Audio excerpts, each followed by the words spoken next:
looks like she's having trouble. Yeah, and Tim, can you mute your video?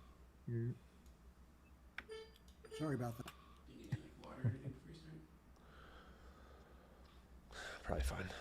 Your machine, just keep going. Should be good. All right, cool.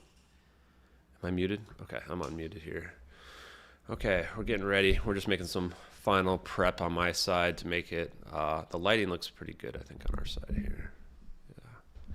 I just so happen to have one of my friends in town who's a professional producer, so he's actually helping with the light right now. So this should be a nice one for you guys here. Do you know somebody named Jimmy who's been joining for some time now, and I guess is having trouble joining? I don't know a Jimmy. Not on my list.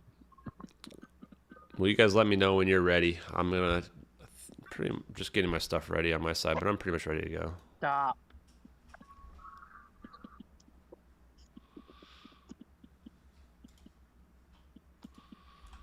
All right, I think everybody that was in the waiting room is now in. So, let's see.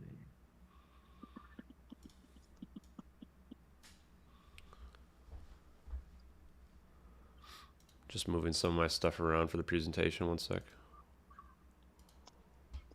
Recording in progress. Does that recording mean we're ready to go? Yes. Okay. Okay, 1 second. I'll start with mine. Stella, get over Oh, here. okay. Go for it. I have a series of announcements I make at the beginning. I'll start with that. All right, welcome to MUFON Orange County in the December 2023 program. Oh, it's streaming too. And I'd like everybody to mute their mics unless they absolutely need to talk as part of this introduction explanation. Get over here. All right, let me see. Maybe I'm gonna ask everybody to mute their microphones. Come on, baby. Get in the house. You might have to just force mute people. I'm not sure they're listening. All right. There we go.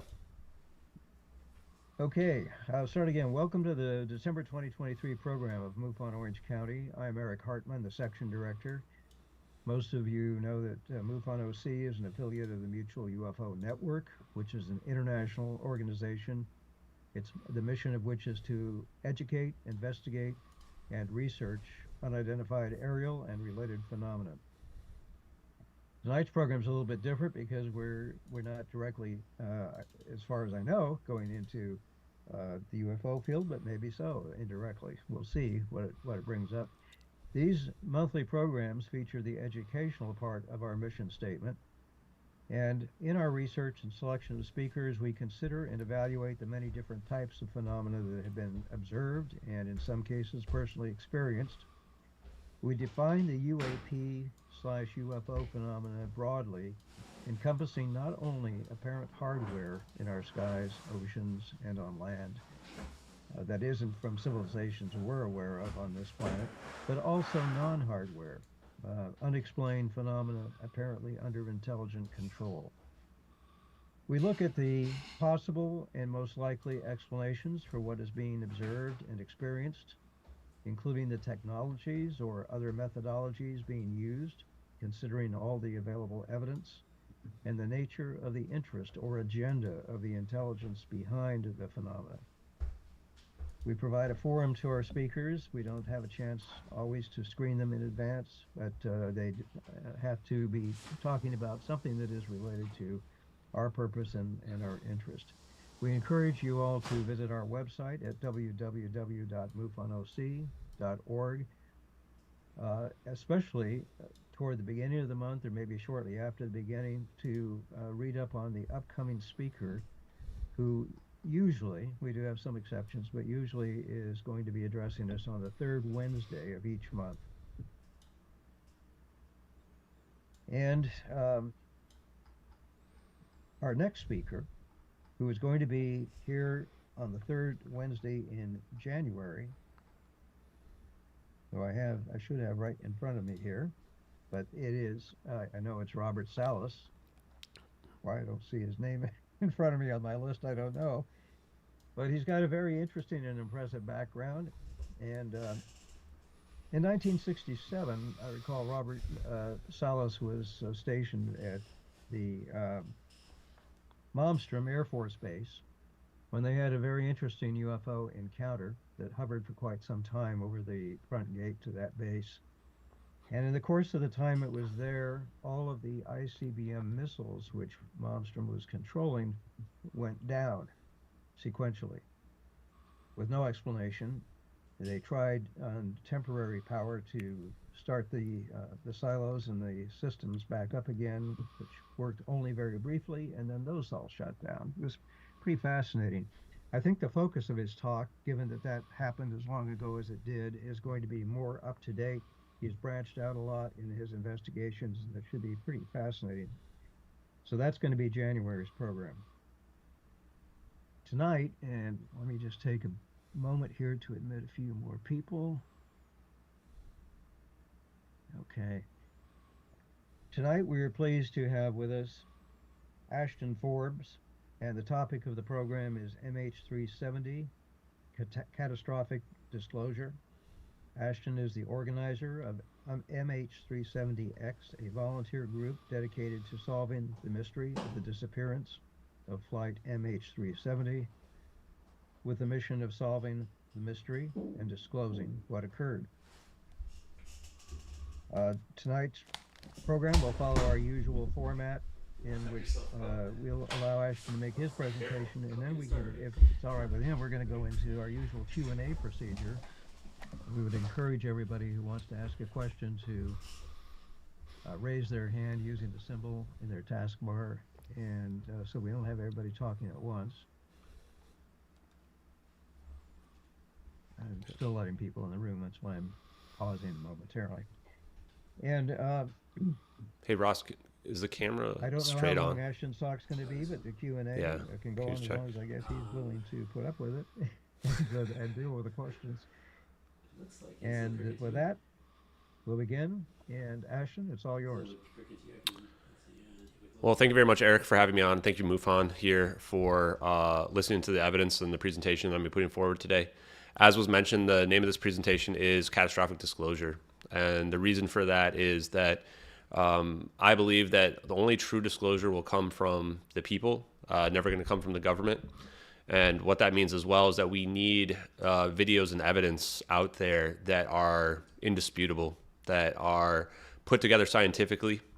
And what MH370x is trying to do is trying to present the evidence in a scientific way where we can show what type of technology we might be dealing with when we are dealing with the UFO phenomenon and UAP disclosure.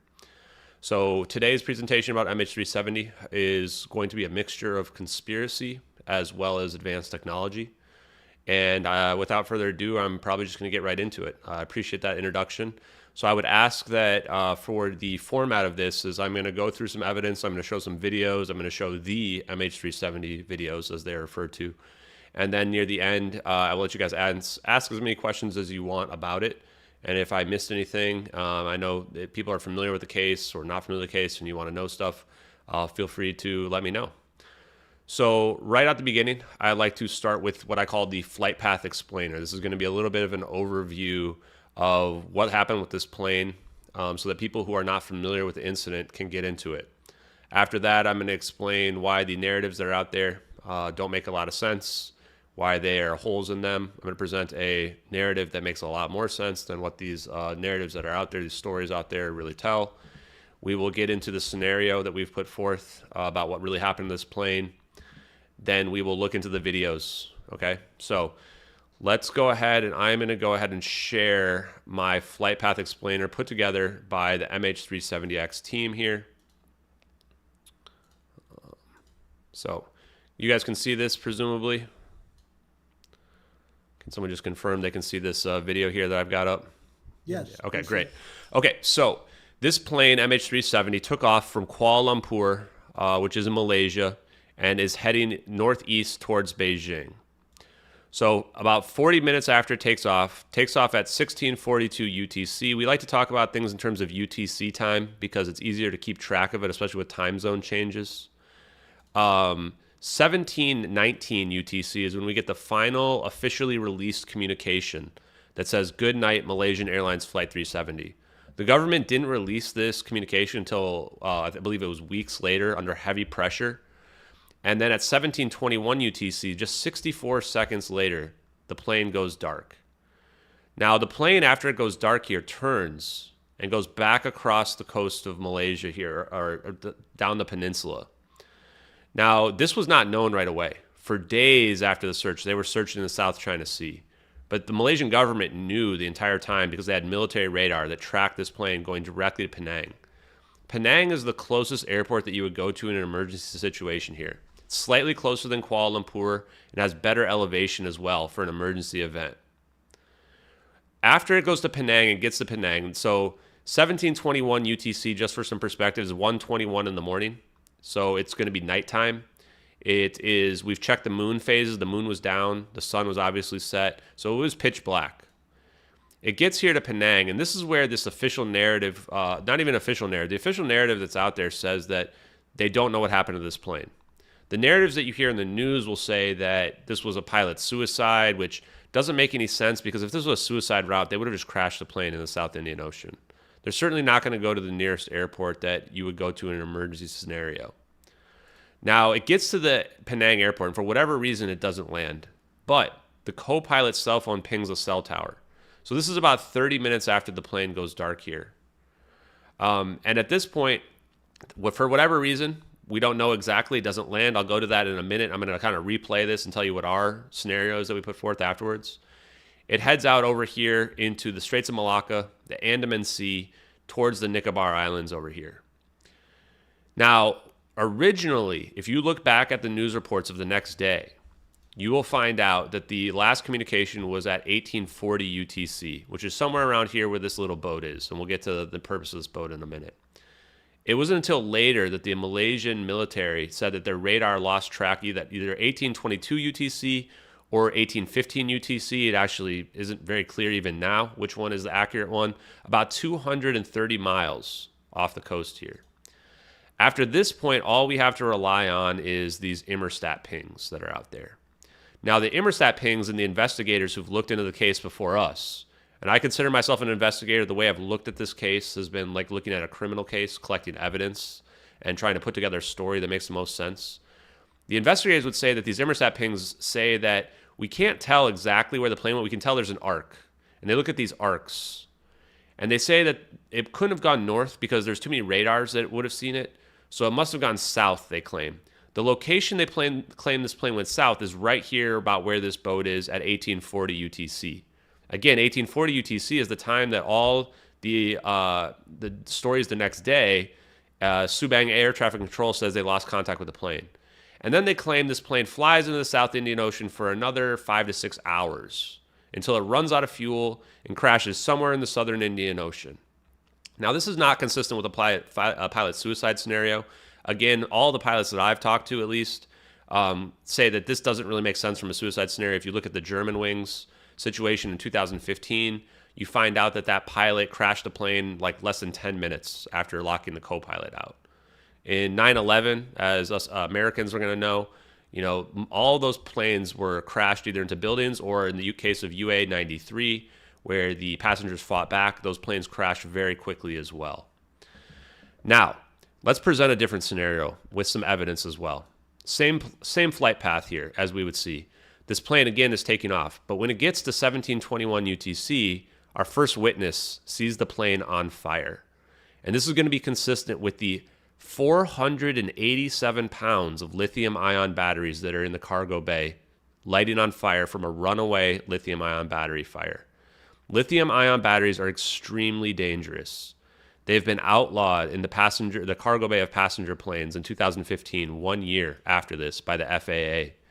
These batteries, initially, the CEO of Malaysian Airlines lied and said there was nothing dangerous in the cargo, and then later on had to admit that there was 487 pounds, 221 kilograms of lithium-ion batteries that were not screened twice and they were put together and packaged unsafely that same day.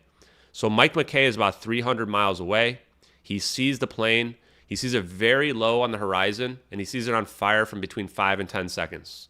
He writes an email about it to his work colleagues. He says, I must have seen the plane. It was in the right location, the right time at 17:21 UTC. And this is going to be consistent with the batteries. There was 2 stacks of batteries that were in the forward cargo bays that are right next to the main electronics bay, exploding and potentially damaging the main electronics bay, which causes the plane to go dark. Now, these bays are actually built to maintain fires, and they actually have automatic fire suppression devices that can last for up to 3 hours. They would be battling this blaze. Now, more about the lithium-ion batteries is that the runaway lithium-ion batteries, the reason why they're so dangerous is they keep coming back up again. So you can put them out, but then they're going to keep coming back up. So this is going to be an extremely dangerous event for this plane. If you Google lithium-ion battery fires, you can see examples of how dangerous they are, and you can see that they took out several planes before 2014. So not just Mike McKay, but there's actually 9 witnesses along the coast here that all hear loud noises at around 1720 UTC, the same time that these batteries ignite. Now, fast forward 10 minutes later. This plane turns around, and now it's flying to Penang because it's an emergency scenario. This is the closest airport they would go to in this emergency event. The explosion might have actually depressurized the plane. When people lie, a lot of the times they have an element of truth. So this scenario wouldn't be where the pilot is depressurizing the plane to knock everybody out. The plane is depressurized from the emergency event. And what the pilot's doing is they're trying to keep everybody alive. And the evidence for that is that 10 minutes later, 1730 UTC, there's 8 fishermen off the coast here of Malaysia and Thailand, right along the border here. They see it. All 8 of them see this plane flying unusually low. The reason why the plane would be flying low is if you're under 10,000 feet, now you have enough oxygen for passengers to potentially be able to breathe in a depressurized scenario. The oxygen masks on board the plane only last for about 30 minutes. So it's not really a lot of time for those passengers. In addition to this, there's more evidence that's very important.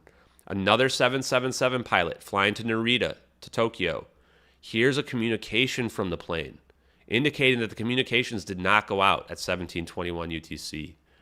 They don't want to be named because they don't want to lose their job like Mike McKay did, and they hear the voices of the pilot and potentially the co-pilot through a lot of static. There's not a lot of other information about this communication. However, there's an interview with the Malaysian Minister of Defense 7 weeks after the events, when he should have had all the information. He contradicts himself. And he's a very sketchy, dodgy guy. He won't answer any questions. He won't even answer when he was told about the plane going rogue or going missing. But what he says is the plane is unidentified. But then he says they knew it was a civilian airliner and they knew it was not hostile. The only way you could know the plane's not hostile is if you have communication with the plane. Otherwise, there'd be no way to confirm it's not a hijacking scenario or that it's not a pilot suicide scenario. So there's a good reason to think that both this plane is on fire and the Malaysian government knew it was an emergency event. Now, why does it not land in Penang? When we look at the videos here in a minute, we will see there's a heat signature right where the landing gear is. It's possible the landing gear is damaged. We actually believe that the forward cargo bay fires would be causing the smoke to circulate through the air conditioning system and blow out the heat through the heat vents that are near the landing gear. But if the landing gear is damaged, now you can't land. If they actually did not respond to the plane being dark, like maybe they really didn't know about it for 30 minutes while it got here, it's possible because it's 2 a.m. that the runway lights were not on in Penang. Keep in mind, Penang, the airport would have been closed. This is also a third world country, so it's plausible that the landing gear lights were not on, or the landing strip lights were not on, and then it wouldn't have been safe. If the landing gear is damaged, the next thing you're supposed to do as a pilot is you're supposed to land on your belly on the plane without landing gear, which to me seems very dangerous. And I think that at this point, from talking to pilots, it would have been a judgment call. The issue here is that if you have fuel, another 6-7 hours of fuel in the plane, this plane's going to explode if they try to land on their belly. So for whatever reason, we don't really know, they didn't land here. The next thing you're supposed to do after that is you're supposed to land in the ocean. So one of the big questions we don't know is why didn't they land right near Penang? Maybe it's possible that they wouldn't have had any support. What I want you guys to keep in mind is that if you try to land in the ocean, your plane's going to rip apart. So at this point, you could argue that the plane is essentially doomed. If they couldn't land in Penang, the pilot it's probably a doomed situation for this plane. When they try to land in the ocean, it's going to rip apart into pieces. And if people don't have, a way to swim, or there's not like active support nearby, it's going to be a bad situation for them. Now, the last witness. So we've already had at this point one person on an oil rig. We had 9 people on the coast, and we had 8 people in a fisherman boat. So we've already had 18 witnesses here corroborating a fire event. But now we have our main witness, Catherine T. She's on a boat over here. She's heading from India to Phuket, Thailand right here. She sees a glowing orange plane with no navigation lights coming from the same direction MH370 would be coming upon the agreed upon flight path by everybody. There's no way she didn't see this plane.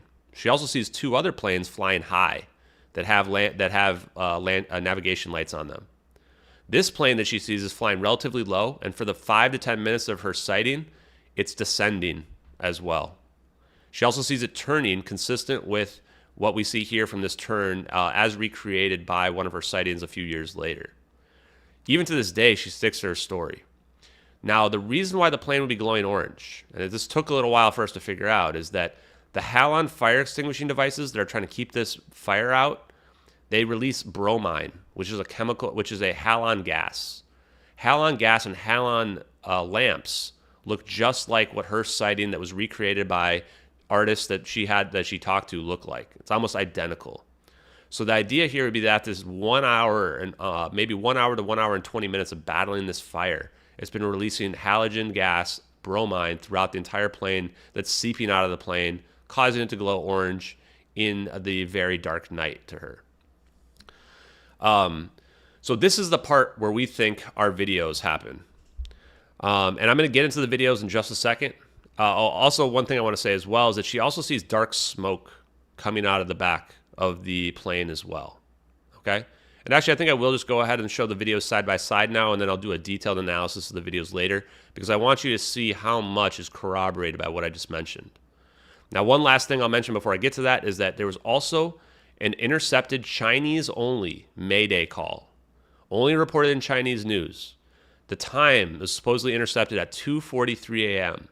If you convert that to Malaysian time, it's 1843 UTC. The sighting of Kate T's estimated sighting is 1840 UTC. That intercepted communication from MH370 claims that the plane is disintegrating and attempting an emergency landing. So now we have corroboration that potentially there was an emergency landing attempt in the ocean, which would make sense, a fire that we see, as well as a witness that supports that.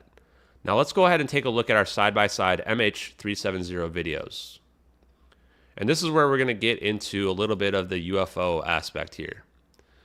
So right away, we can see in these videos, there's a smoke trail coming from behind the plane on both videos. Both videos are in perfect synchronization with one another. We estimate that on our left video, we're clearly looking at a drone here. We think this is an MQ-1C Gray Eagle. It could also be an MQ-9 Reaper. They both have the exact same configuration in terms of their looks.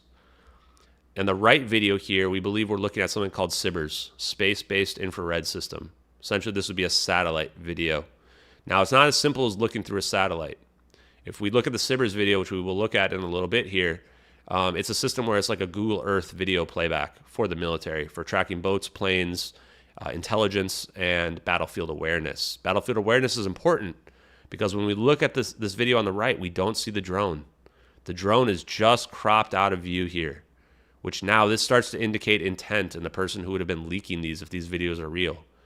As well, when we look at the video on the left, I think a lot of you are probably familiar with the 2017 DoD Navy videos, FLIR footage, forward-looking infrared.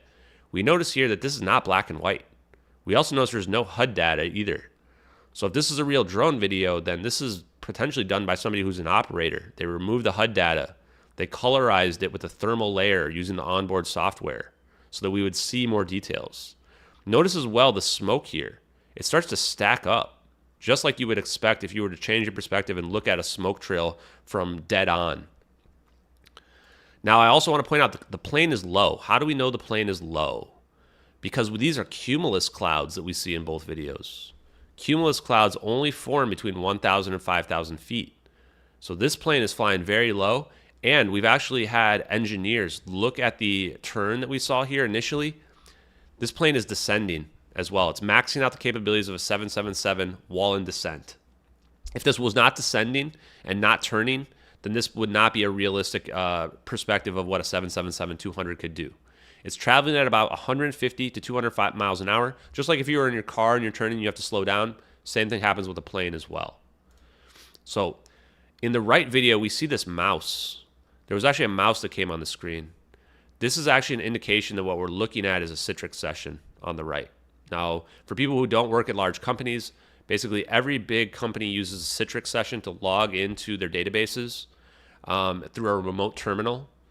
And this mouse is running at 24 frames per second, which is similar to what a Citrix session would run at. But the background is only 6 frames per second. So this would indicate that somebody's actually logged into the spy satellite database using a Citrix session. Now, for my UFO enthusiasts here, get ready. You're going to have a good time in a second. Look at what's just flying in on the side of the screen, coming in at Mach 3 speeds. Some kind of orb here. This thing is going roughly, based on the pixelate, how fast those pixels were moving right there, roughly 2,000 or more miles per hour. If this was a conventional craft, it would be getting ripped to shreds just from the friction of the air. Now, it slingshots past the plane. And then what it's going to do is it's going to come back, and it's going to start rotating around the plane here. And we can see right away it almost didn't get to the plane. It like missed it, and then it starts to rotate like it's locking onto it here. Now, the second orb is going to appear right where my mouse is. It's hard to see in this version of the video. I have other versions we can potentially show later on if people want to see. But it skims across the water, shoots up through this cloud, and joins the first orb. And then very quickly, a third orb is going to come flying out of the side of the screen here. It's going to join the other two. And notice right away, you can see the equilateral triangle pattern. This is a 120-degree 0-point sinusoidal pattern. And what that essentially means is a perfect equilateral triangle that is forming there, with the plane as the center of mass in between it. Now on this left video, and we'll dig into this a little bit more, you can tell that you can see these orbs here pretty clearly in the thermal. And you can start to see these lines behind them. We'll come back to those as well. I just want to do a quick brief showing of the video here to show us that we've got this smoke coming back behind the plane. We can see this plane descending, consistent with the witness's sighting, who's somewhere on a boat. Probably, we can't see it because it's cropped out. And now the pattern. The pattern here looks like it's scanning the plane almost. We can only speculate, but we can tell there's clearly purpose in this pattern. Now, when the plane gets to where these clouds are, the orientation changes, and it becomes perfectly vertical. And this appears that it's getting ready for something that's about to happen. We can also tell on this video on the left, it's like the plane's off the screen. So someone's manually tracking this video, or tracking the plane, and they're zooming in here. And all of a sudden, we're going to see the plane come in now in a much zoomed in view. Notice the shake here as well. The shake is very prominent because they've zoomed in. Like just like if you were zooming your camera on something far away, it's going to be shaking a lot more than if you were not zoomed in. You can see this heat signature I was talking about right in the belly of the plane as well. And now we can very clearly see that this smoke seems to be coming off maybe even the side of the plane right here, and not coming directly from the engines as well. You can see this orb has a heat signature on it as well, right here as well. Because of the pattern we were seeing from these orbs, it seems almost impossible that there's any beings, even a human or alien, that's flying these. These are being remote controlled. This is some kind of computer program that's being run. It could even be an AI that's running this. I will leave it up to you guys to kind of speculate as to what you think you're seeing, and I will tell you my opinions as much as you guys want. But we'll get to that in a little bit as well. Now notice this pattern here, this circle ring pattern around the plane. Now get ready because we're about to see our main event, something that I don't think anybody's ever seen before. You see that zap? You see how quickly this zap happens here? The plane just disappears entirely. Just completely gone. And the video on the right, the operator scrolls over to the right to show us there's no plane over there anymore. Now, here is one of the frames where you can see the zap in the false color IR here. So this satellite video is filming in a false color IR. We believe both these videos are at nighttime, 2:40 in the morning. This one's using a false color IR for tracking purposes because that's the point of the Cyber system. The one on the left is using a thermal layer over the top of an electro IR FLIR camera. So this one we can see there's this cold event, and I'll show these videos again in a little bit, and we'll go into more detail on them. But I want to point out a couple things real quick.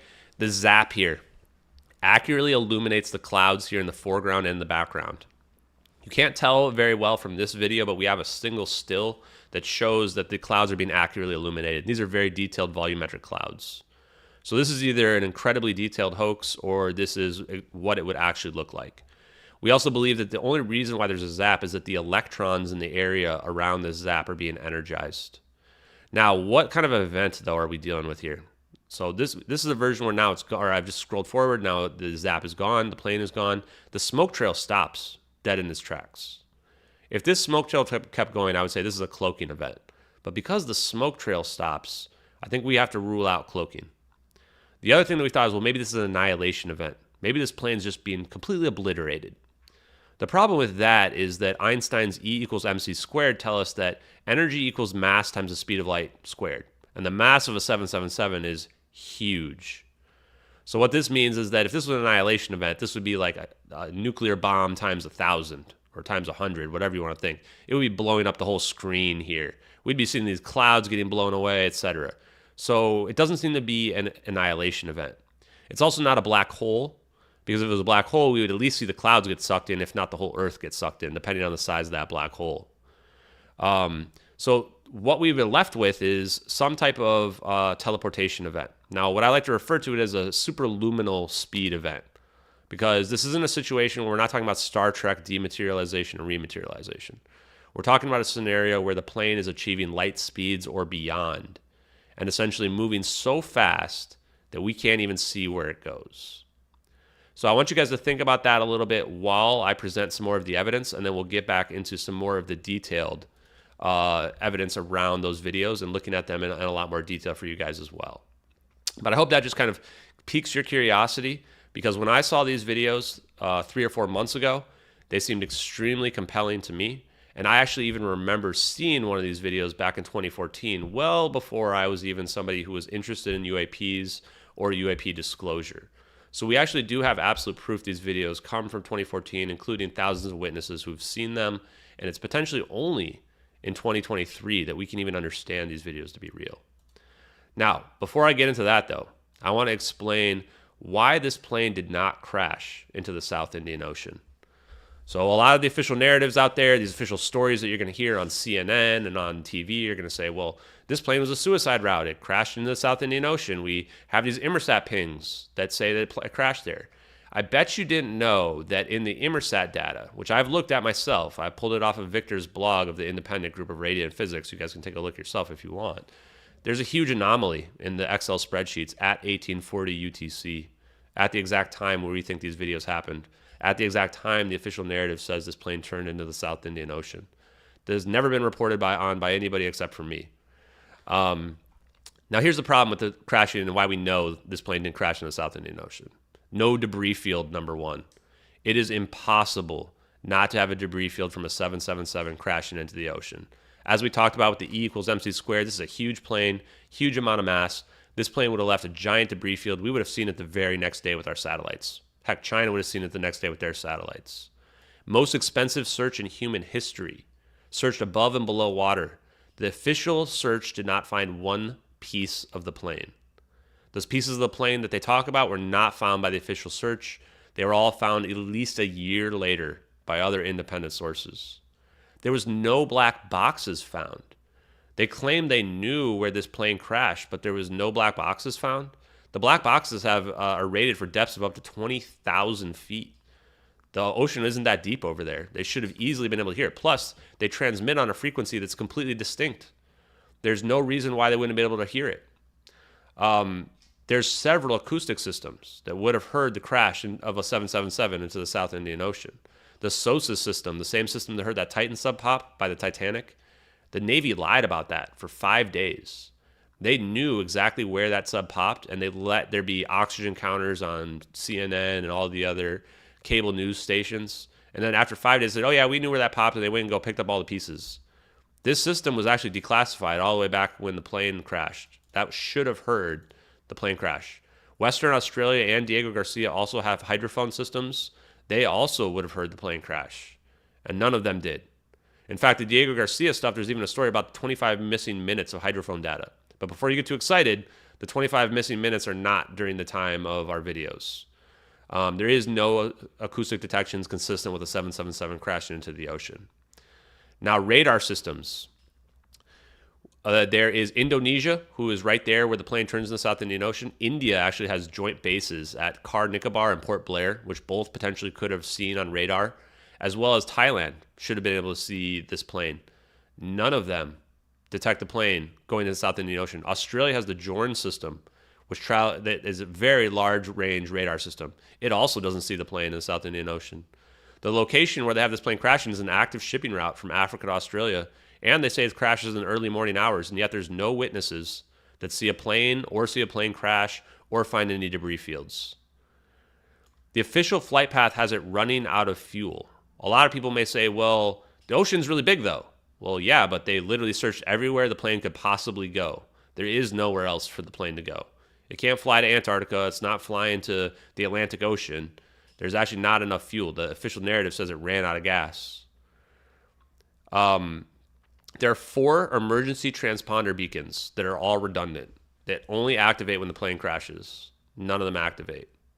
Rolls-Royce actually has their engines actually independently send information. Rolls-Royce data was never made publicly available. It would have either proven this plane went to the South Indian Ocean or did not. 19 families of the victims signed a joint statement begging the government to look into the fact that the passengers' phones were still ringing for up to 4 days after the event. This is not possible if you're in the South Indian Ocean. It's not possible if the phone is off. Not possible if this phone is at the bottom of the ocean. The cell towers don't even reach out that far. One of them even proved it on national television as well. So that's the reason why there's no chance that this plane crashed in the South Indian Ocean. This is why they're not going to ever find a plane down there as long as they search. Now, some people may say, well, they found some debris, right? That's true.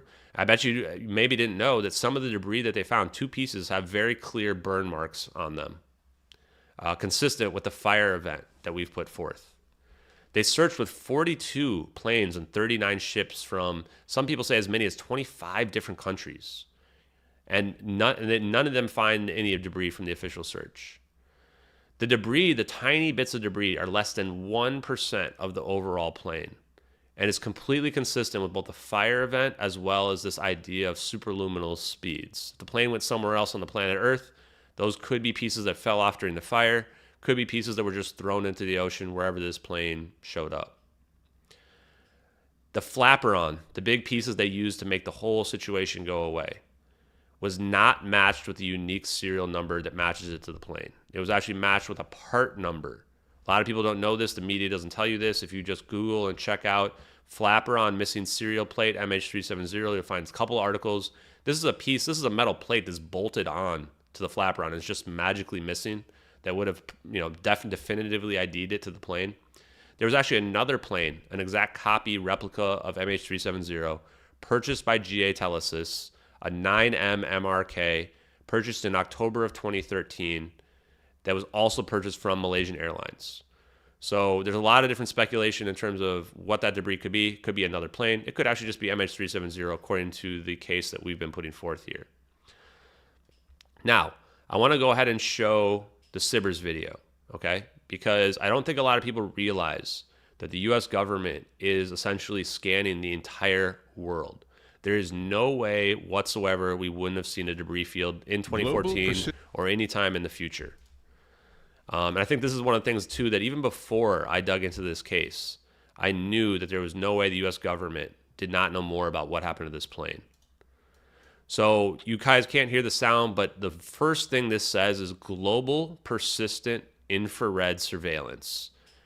And when we're looking at this, just watch the video here. I mean, this is damning. I couldn't believe we could find a video like this. This is on Lockheed Martin's website. If you just Google Sibbers, you're going to go ahead and you're going to find this video yourself, just like we found it.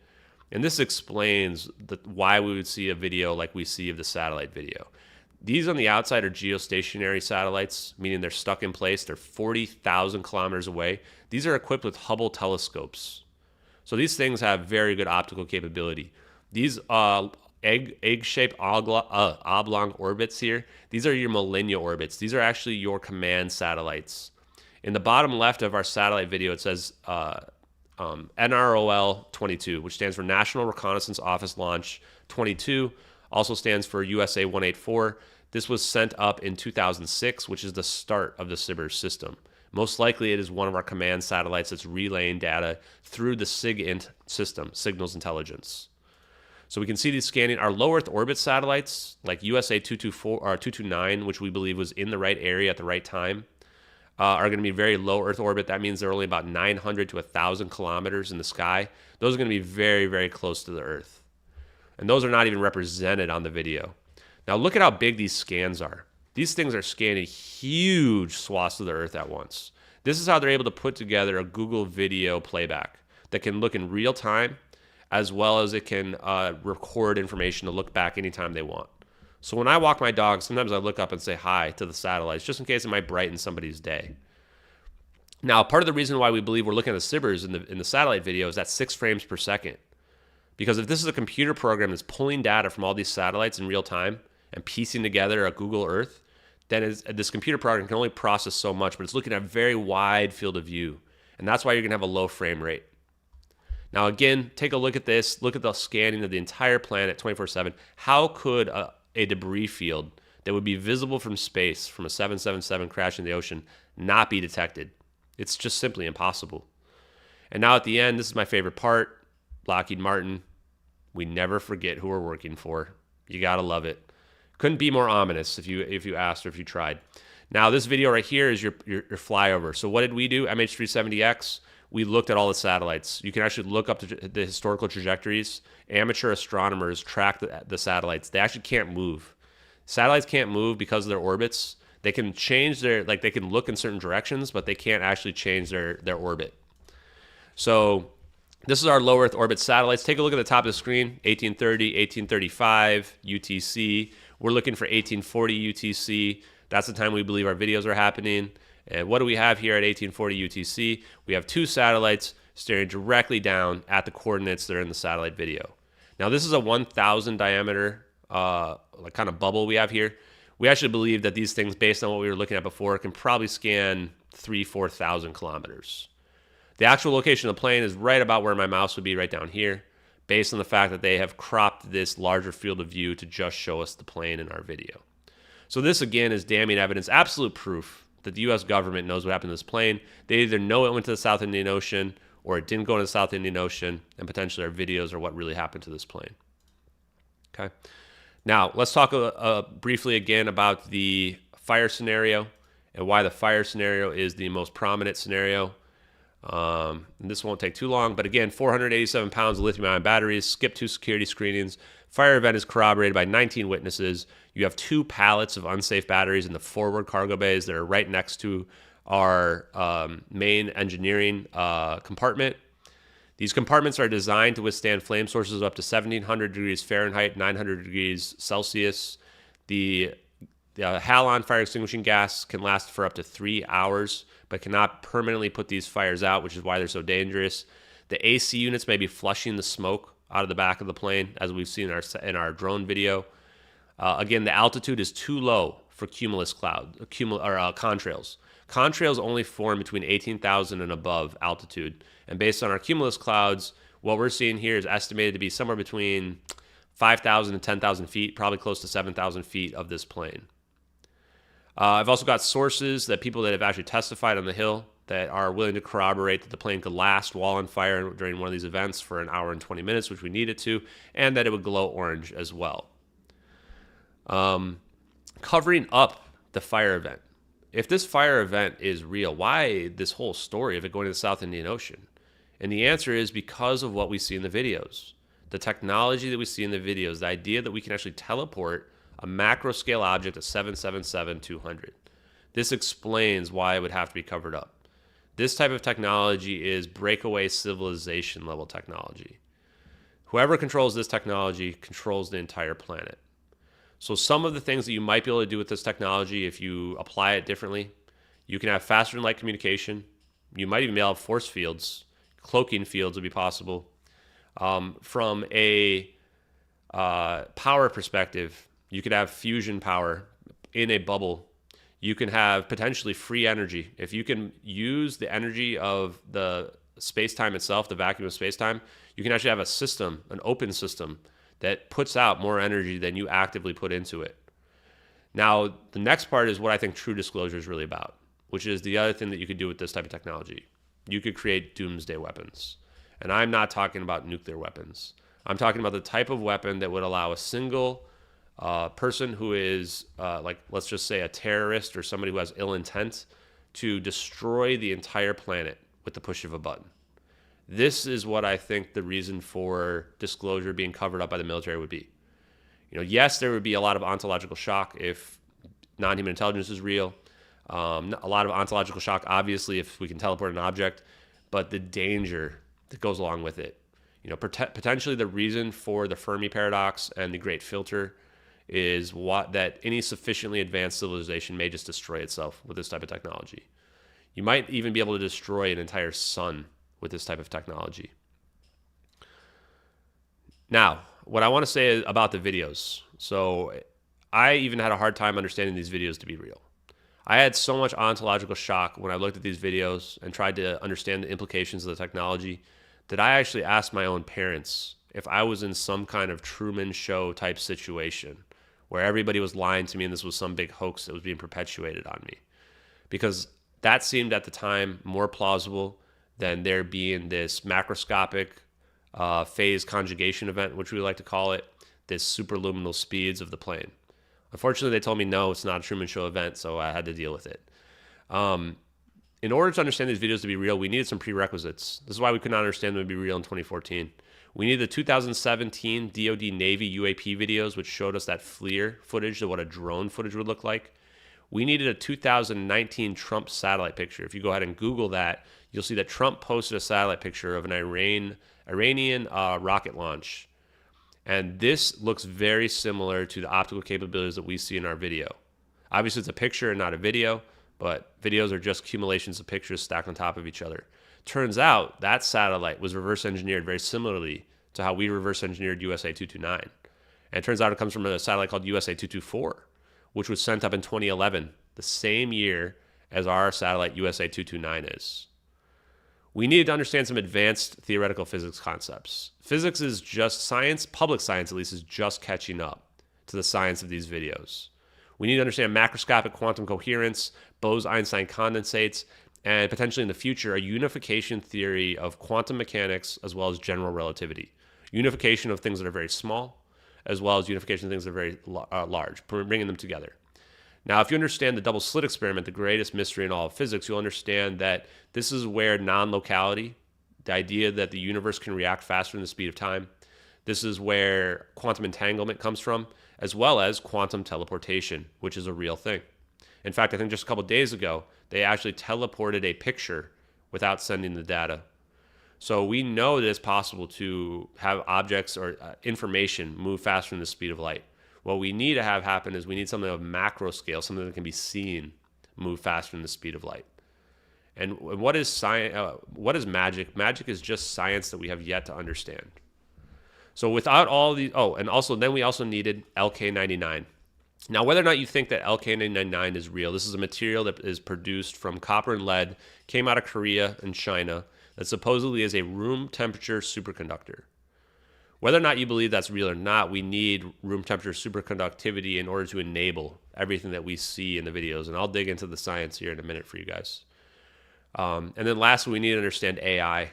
We need to understand that ChatGPT is in daily use now. We need to really understand that AI is actually out there and can be utilized for us, because potentially what we see from that pattern is an advanced computer program. It might even be mapping the plane. It might even require quantum computers to pull off what we see in these videos. Now let's dig into some of the additional detailed evidence related to the videos. The videos date back to 2014 as proven from internet archives as well as people who saw them. The satellite video perspective changes 8 times. So each perspective that we see in the satellite video is only a few seconds. The satellite coordinates shift every time that perspective shifts, but not when the mouse moves. Those coordinates prove that the satellite video is happening in the Nicobar Islands. The General Atomics drone, as we mentioned, is either MQ-1C or MQ-9. This drone cannot catch the plane. It must have intercepted it. We believe that it either came from Car Nicobar or Port Blair, which are joint U.S. India bases. There are alternative sources of these videos that were uploaded later on that are higher quality, pointing to none of these being the original source, meaning that this would be a leak from somebody else as well.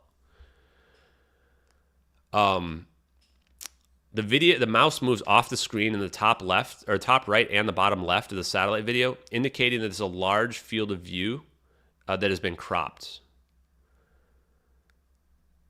I'm just trying to read the other evidence here. Regicide, most likely, the account that uploaded this is called Regicide Anon.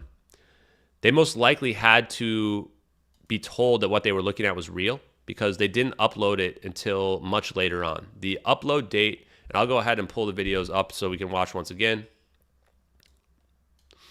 I'm going to show the original Regicide Anon version.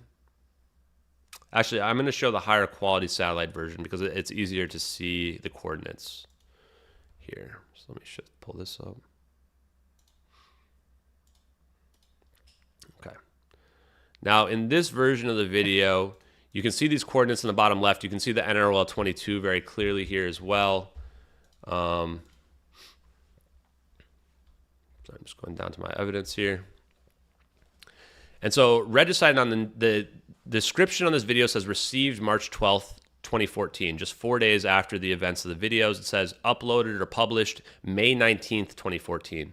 The description is satellite video, airliner, and UFOs, which would indicate that even potentially the leaker of this video did not know what we were looking at. They thought they were looking at UFOs, non-human intelligence, only potentially to be told later on that no, maybe this is not UFOs. Maybe this is advanced technology that the U.S. government or maybe one of their third-party contractors actually controls.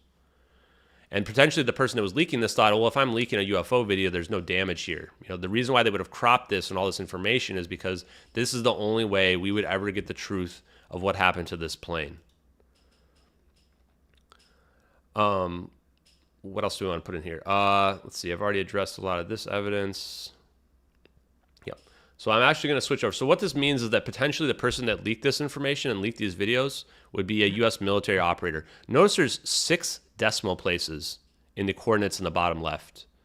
So this is extremely accurate. This would require a separate software system that you would have to build that in to have these coordinate shifts to that level of accuracy down there as well. We've actually been able to map that out. That's how we were able to determine it, that this was actually in the Nicobar Islands when you look at it, because it shows perspective of going south into the east, which is consistent with the left-hand turn we see of the plane in both videos. Now, the high-quality drone video is one I want to spend a little bit of time on here. And this is really big because what we think we're looking at here is a Raytheon Electro IR camera.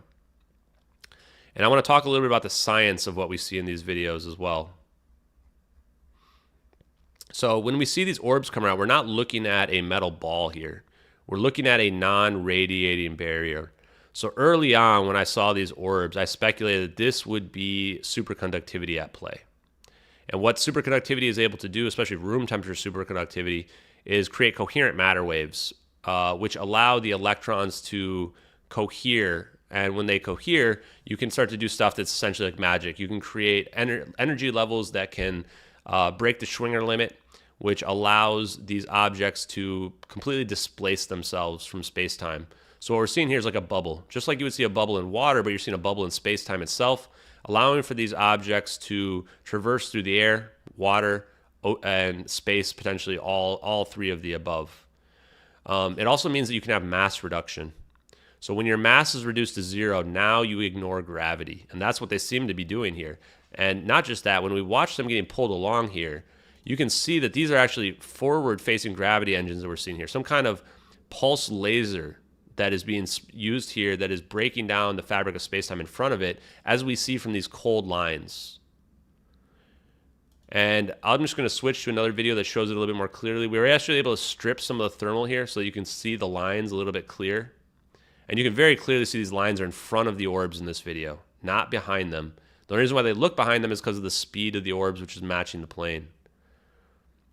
So this is very interesting because who would even think to fake something like this? I'm pretty sure that all of you in the chat right now, all the people watching, most likely nobody has actually seen this type of event from orbs that are out there, or any UFO. At least I had never seen them. So if anybody has, please get in touch with me because I'd like to know more about it. Now, when we see this event happen, we also see again the heat signature. This has been described by Bob Greenier, who's looked into low-powered nuclear reactions. I did a podcast with him, as the monopole. And so if I might be saying this incorrectly because I'm just trying to get brushed up on my science, but it's either coming out of the kind of a laser beam effect that's breaking down space-time is either coming out of that or directly, or it's the inverse side of it. I'll have to look into understanding that just a little bit better.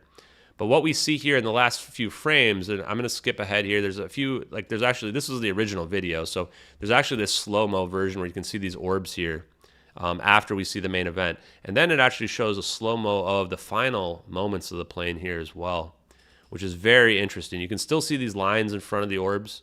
And then we see them converge on the plane.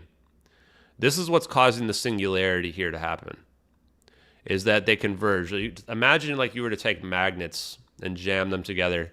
This is what would potentially cause this unification of the forces that they might say here that allows for this event to take hold and happen. In the final frame as well, we can see that this plane blurs, and we can see actually that the orbs flatten. So the orbs are creating an azimuth, which you just think of like a line or a circle connecting them, where there's a very powerful electromagnetic field between them. And in this final frame, you see them flatten, potentially from gravitational lensing happening, from the very powerful effect that's happening here. The plane's blurring because it's beginning to accelerate already, just like if you were trying to take a picture of a runner. And it actually gets a little bit smaller here as well, which may be an indication that mass reduction is already taking place from the event that's about to occur. And then we can see the full effect of our zap. This is our endothermic event. That's why it's cold. And this is important. Endothermic event means an absorption of energy. So it could actually be argued that this event is absorbing the energy out of the lithium-ion batteries so that the runaway lithium-ion battery fire stops, as well as potentially teleporting this plane pretty much anywhere. We can't say for sure. A lot of people may ask me, where did this plane go? We have speculated that it goes near the Nicobar, or near the Maldives, because there's a fire suppression device that washes up in the Maldives consistent with a B777. There's also a sighting in the Maldives that was ignored, but it was only ignored because the direction of travel of the plane was not from the east. But there's a bunch of islanders that clearly see the stripe, the blue and red stripe of a Malaysian Airlines plane. So what's happening with some of the science here? So room temperature superconductivity can be induced from either metamaterials or repeated pulse vibrations from the transducers. These orbs, as I mentioned, are field. What we're seeing there is what's called a non-radiating barrier. That's what the bubble is there. Combined orb-toroidal moments can actually cohere these electrons. The orbs are actually becoming part of the relationship with the plane, acting as either electrons around the plane or extending the unshielded electrons around the plane at the point of transition. So what this is a transitional phase change event of the plane, where it's obtaining the properties of quantum and therefore allowed to act like a quantum object from being a macroscale object. And then from a quantum object perspective, it can travel at the speed of light, just like we have with quantum entanglement. When electrons are driven from their equilibrium, they begin to self-organize into a matter wave. This means that solid-state objects may be able to achieve macroscopic quantum coherence. Low temperatures are what allow electrons to couple and move as one. And then when you have Cooper pairs, which are pairs of electrons, they actually begin to act as bosons. And what that means is they can occupy the same location in space and time. This is how you can have something act as an electron, act as a matter wave, essentially act as a wave function instead of a particle. So it can have a probabilistic point in space and time rather than a deterministic one. The physicists would say that properties denote the behavior, that there's no difference between a large object and a small object, only the properties determine it. Now, since time itself is a fluid symmetry, time dilation is a real event. This means that the less mass you have, the faster your time moves, and the faster something can travel. And also, when there is less mass, it actually takes very little energy to move something as well. After the phase transition, the object can actually be placed pretty much anywhere and does not necessarily, in the traditional sense, have to adhere to the laws of conservation momentum. So it's even theoretically possible that this object could just be set down. Now, from the engineering perspective, this has been argued that there may be a fourth orb. So if I take this rubber band, we could pretend like this is the plane with the 3 orbs. There's a fourth orb that's entangled to the other 3 orbs. And then when the singularity occurs, this transition, then all of a sudden the plane and the orbs go to the location of the fourth orb at the speed of light or beyond the speed of light. Now, if you're into Salvatore Pais, who is become one of my own friends after investigating into this case and reaching out to him, he has some patents that are out there. One of them is high-frequency gravitational wave generator. And in this patent, he says you can generate high-power frequency gravitational waves by high-frequency accelerated axial rotation, spin, or through accelerated high-frequency vibration. Gravitational wave production can happen by propagating electromagnetic radiation through strong magnetic fields. This allows the enabling of macroscopic quantum coherence, namely possible quantum mechanical behavior of macroscale objects. Multiple high-power frequency gravitational waves, if they were to be focused on a particular point in space-time locality, they can induce a space-time curvature singularity, consistent with what we see in the videos. Generating gravitational well can happen along the flight path, consistent with what we see with the orb movement. Controlled motion of charged matter under rapid acceleration transients may lead to room temperature superconductivity. Nuclear fusion may also be engineered. And then, energy may be amplified to such a high degree as to generate a space-time curvature singularity, which could lead to the total destruction of an asteroid or planetoid, or if you were to scale that up, a planet itself. One of the other patents that I want to go ahead and address as well is called High Energy Electromagnetic Field Generator, HEEMFG. The utilization of such high-powered sources for space power and propulsion generation. The artificial generation of gravity waves in a locality of a spacecraft can result in energy mass removal. It is possible to reduce a spacecraft's inertia. This allows, again, for smooth sailing through the negative pressure or repulsive gravity of the void. So this is the science that can explain what we see in our videos. Now, the next thing I want to describe is what it would take to hoax these videos. A lot of people may say this is too much to believe, right? Even I think it's too much to believe at some points. But the requirements to hoax these videos are extremely long and elaborate.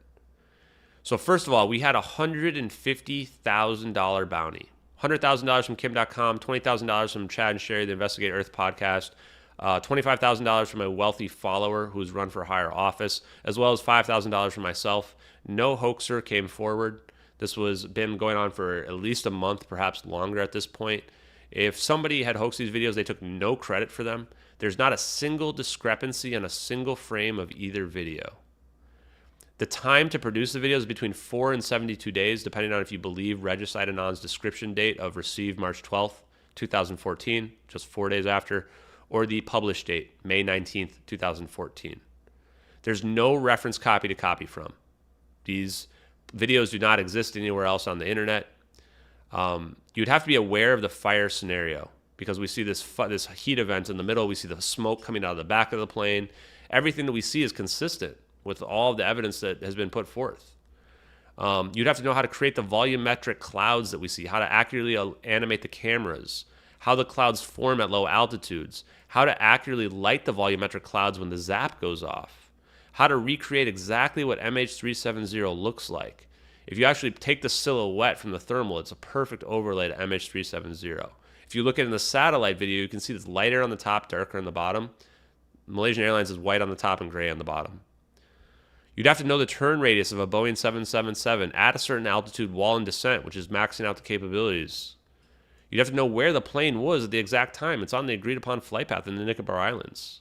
How to accurately create the coordinate shifts, as we mentioned, as we see in the bottom left of the satellite video.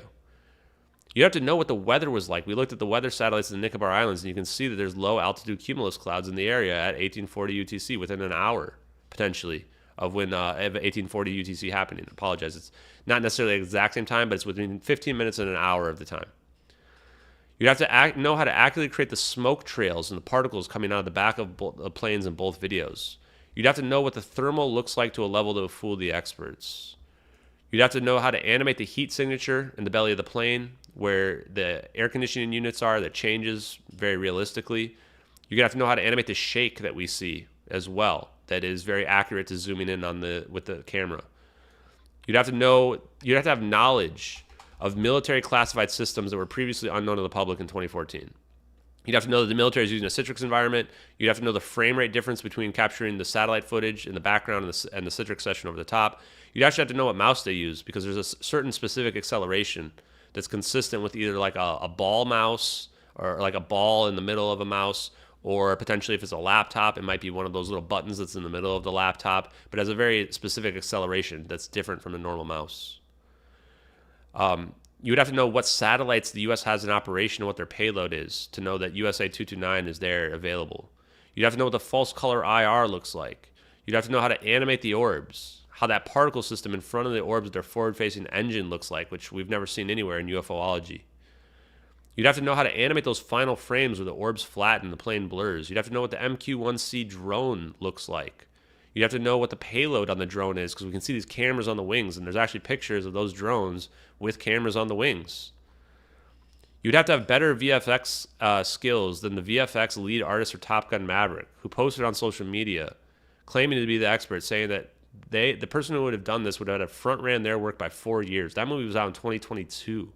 They said that the hardest part for them was to accurately scale the planes and the videos to match the actual capabilities. They had to cheat that in those movies. And yet in our videos, both of them are accurately consistent with a 777-200. We had a Marvel VFX expert, Jeffrey Ford, said that in order just to look up all the information and put together these videos, he's the lead VFX expert for Marvel Studios. So it would take at least 4 to 6 months using today's technology.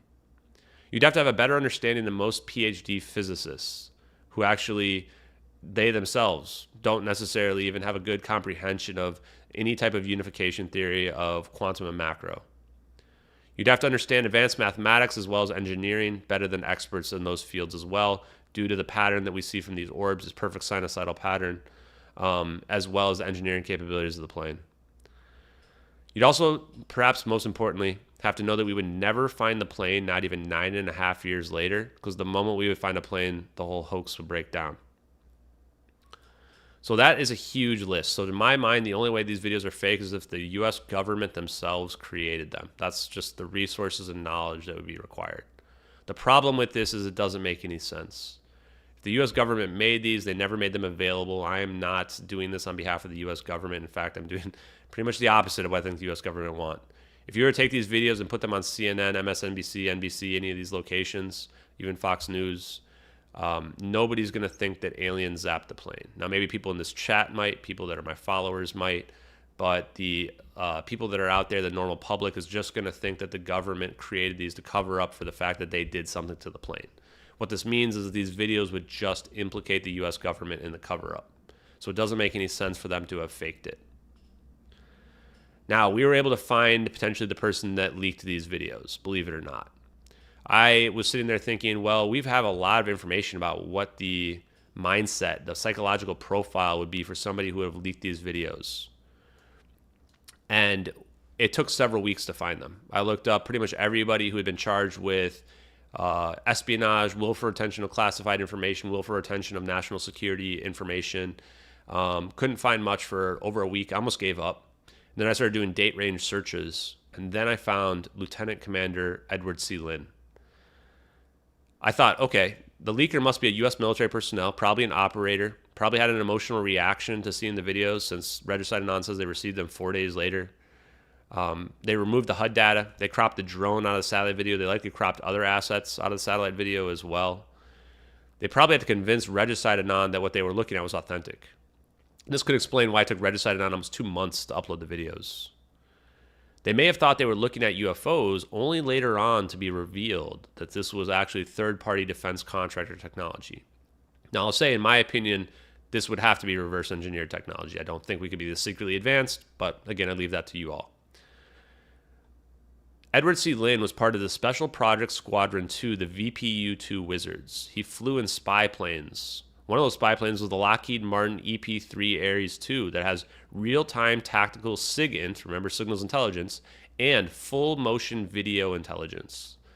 The crew fuses collected intelligence along with offboard data for battlefield situational awareness. His actual job was to relay the information from those planes to leadership. His charges against him, the case against him, was given a code name, Rogue Archer. He had experience in signals intelligence. Basically, every article about this guy talks about signals intelligence. His last deployment, the dates are damning. He was assigned to the VPU squadron February 2014. He gets reassigned March 25th, 2014, just 2 weeks after the plane goes missing. Investigation into him began April 2nd, 2014. In May of 2014, he accidentally left 2 flight manifests in his flight suit from a deployment that included search and rescue code names. This can only be MH370. The defense argued that the classified information in question is available on the internet. This essentially has to be the videos. I don't know what other classified information that could be available on the internet that would have led to a situation where he was arrested in 2015. We believe that the reason why they waited to arrest him is so that people would not put together the pieces that his charges were related to MH370, like we already have. The charges would have resulted in life in prison. They tried to put him away for espionage. First major incident of espionage by an active duty member of the Navy since the end of the Cold War, almost 50 years. His charge sheet heavily redacted. They redacted everything on the charge sheet. Privy to the Navy's black program portfolio, he had above top secret clearance and compartmentalized access to information. On Facebook, he's friends with General Flynn. He was very connected. He had knowledge that would be extremely useful to potential U.S. adversaries, but then the government had to come out and admit it wasn't really a spy case. There was actually no evidence that Lin ever exchanged sensitive information with anyone from China. He was abused while in pretrial detainment by someone called the Goon Squad. Agents didn't properly advise him of the crimes that he was suspected of or his rights to attorney while he was being interrogated. The emails listed as compelling evidence to deny him from his pretrial confinement appear to be just completely mundane things. The judge said he showed a dangerous pattern of disclosure of classified information, but didn't point to any disclosures of classified information. All of the information was obfuscated related to his case. He was he get a prostitution charge that made no sense as well. He actually appealed his case later on and said that the charges against his classified dissemination of information were completely inconsistent with other people as well. So they forced him into a plea deal. He took a plea deal. We got a 9-year sentence for just 2 charges of mishandling classified information, grossly inconsistent with other people. He got 3 years taken off, as well as 2 years time served for his pretrial detainment. They did not even let him out. He accepted responsibility for the offenses he was actually guilty of. And for the people in the chat, you're going to love this. I did FOIA the FBI and NCIS. The FBI rejected my FOIA and said they couldn't give any information at all to me because it could be used as personal information against him. The NCIS rejection, they rejected my FOIA in total to be kept secret in the interest of national defense or foreign policy. I would ask you, if this wasn't a spy case, what is being kept in the interest of national defense and foreign policy if it's not these videos? It has to be related to MH370, has to be these videos. So I've been saying this guy's name on pretty much every single podcast I've been doing, over 60 podcasts. He's never reached out to me to tell me to stop talking about him either. I think this is quite a bit telling. I've even mentioned that we were able to find him. And I would just like anyone who's listening, please do not harass this guy. Just imagine the psychological state you would have gone through to have released these videos. We would have ignored them for 9 years and not done anything about them. And now he's out of prison. And, we would need him to come out as himself, as a whistleblower. And, really, that would be the only way we could really authenticate these videos, is he would have to come out. But he's going to go back to prison if he does. His plea deal most likely makes it so that he cannot talk about them ever. I found a cell phone that I believe was related to him. We called it. Somebody picked up and hung up right away. I sent him a message and said, "Sir, you are my hero. You've made a sacrifice that I would do anything for you to protect you." I mean, not that I could, but I would try. This is essentially the case of MH370. Now, my opinion here is that we are looking at Lockheed Martin technology. This is reverse engineered technology that's being kept secret from us. The motive here, why would you do this? Why take this risk? Why orb this plane? Right? This is a huge risk. If somebody leaks these videos, which they did in my opinion, then you've just revealed your capabilities. You've revealed your trump card. This is the kind of technology that's such breakaway level civilization that this is a perfect defense against any missile that were to be attacked on us. You might be able to use this to teleport a bomb back or a nuke back onto the place it went to. You might be able to just completely render the nuke inert. You know, Bob Greenyer argues that you can basically just disassemble it essentially into other elements using this type of technology. So you don't want to deploy this unless you absolutely have to here. So the strongest evidence for the motive is the 20 Freescale semiconductors and engineers and scientists on board this plane. 20 people from the same company on a plane is way too many people. My company even has a rule. It's like 2 to 3 people, this company on the same plane. And these aren't like, and that's just anybody, not even high level people. These were very important engineers that were going to China supposedly to help upgrade the manufacturing plants there. Again, this plane was likely doomed because it didn't land in Penang, landed in the ocean. It was going to be destroyed. So the motive here would be to save the plane then, right? We found a 2005 National Security Agency report on the commercial superconductivity development of microchips that references Freescale semiconductors 9 different times. It's pretty much just all about them. We also found press releases that mention Freescale Semiconductors launching a major initiative dedicated to serving the RF power needs for the U.S. aerospace and defense sector. So these people on board this plane were very likely connected to the U.S. defense, and they may have been actually connected to the actual technology we see get deployed. You could argue that if this is an espionage event, perhaps this fire was started intentionally.